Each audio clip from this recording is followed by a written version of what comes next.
बिस्मिल्लाहिर्रहमानिर्रहीम। अस्सलाम वालेकुम dear viewers, hope you are fine. आज मैं शेयर करूँगी आपके साथ बहुत ही मज़ेदार, बहुत ही टेस्टी इंस्टेंट मीठे की रेसिपी।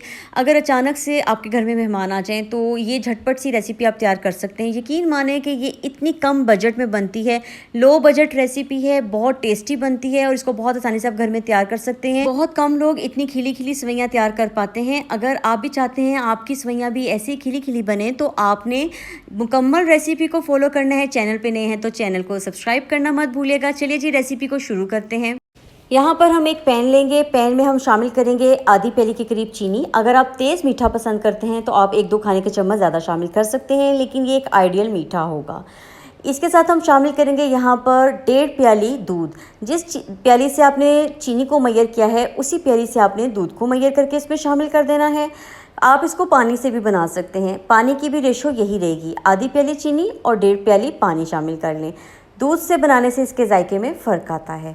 तो अब सबसे पहले हमने इसको इतनी देर पका लेना है कि चीनी दूध में मिक्स हो जाए। हमने इसको बहुत ज़्यादा पकाना नहीं है, बस इतना गर्म करना है कि चीनी जो है वो दूध के अंदर अच्छे से हल हो जाए। जब चीनी दूध के अंदर अच्छे से हल हो जाएगी तो हम इसको एक साइड पे रख देंगे। अब अगले स्टेप की तरफ आते हैं। यहाँ पे मैंने एक कढ़ाई ली है और इसमें आधी प्याली मैंने घी शामिल किया है। आप भी इसको घी में बनाइएगा, घी में ये बहुत अच्छी सी बनती हैं। ऑयल में भी बन जाती हैं लेकिन घी में इसका फ्लेवर ज़्यादा अच्छा आता है। कोई भी मीठा बनाएं तो आप घी का इस्तेमाल किया करें। 4 से 5 आपने सब्ज़ इलायचियाँ शामिल करनी है। इलायची को कड़कड़ाने देना है। जैसे ही इलायची कड़कड़ा जाएगी तो आपने घी को इस तरह बर्तन के साइडों पर लगा देना है।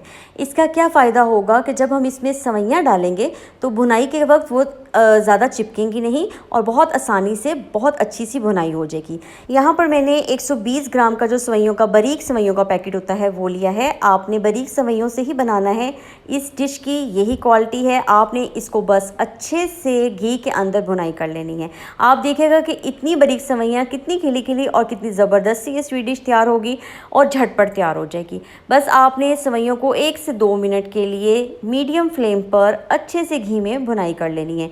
जैसे ही हल्की सी खुशबू आए और इसका कलर चेंज हो जाए, यहाँ पर आप देख सकते हैं तमाम सेवइयों को घी लग गया है अच्छे से, इसकी भुनाई भी हो गई है। अभी ये आपको लग रहा है घी ज़्यादा है, लेकिन बाद में यही घी इनको अलग अलग करने में काम आएगा। अब जिस दूध में हमने चीनी डाल के मिक्स करके गर्म किया था, आपने वो दूध इसमें शामिल कर देना है। आप यकीन करें कि ये इतना इंस्टेंट मीठा है कि और इतना ज़बरदस्त बनता है, बिल्कुल ट्रेडिशनल सा मीठा है। रेसिपी बड़ी मज़ेदार सी बनती है और ये खाने में भी बड़ा जायका देती हैं। बस आपने ये सारा दूध इसमें मिक्स करना है। 2 मिनट के लिए आपने इसको मीडियम फ्लेम पर कुक करना है ताकि सेवइयाँ थोड़ी अच्छे से नरम हो जाएं। और उसके बाद आपने इसको कवर करके दम वाली आंच पे रख देना है। यहाँ पर आपको लग रहा है कि दूध की मिकदार ज़्यादा है, लेकिन ये मिकदार ज़्यादा नहीं है। 2 मिनट में ही जो सेवइयाँ होती है ना वो दूध को अपने अंदर जज़्ब कर लेती हैं, या पानी आप शामिल करेंगे तो वो जज़्ब कर लेंगे। और उसके बाद आपने देखना है कि 2 मिनट में ही ये पानी कितना ज़्यादा जज़्ब हो जाएगा और सेवइयाँ दम के लिए तैयार हो जाएंगी।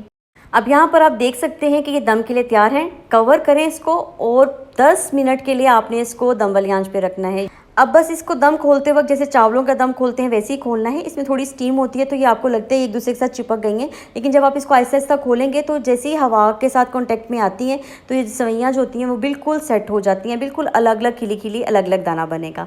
रेसिपी अच्छी लगे तो फ्रेंड्स एंड फैमिली के साथ शेयर करना मत भूलिएगा। मिलते हैं किसी नई मज़ेदार सी रेसिपी के साथ। दुआओं में मुझे याद रखिएगा। Take care. अल्लाह हाफिज़।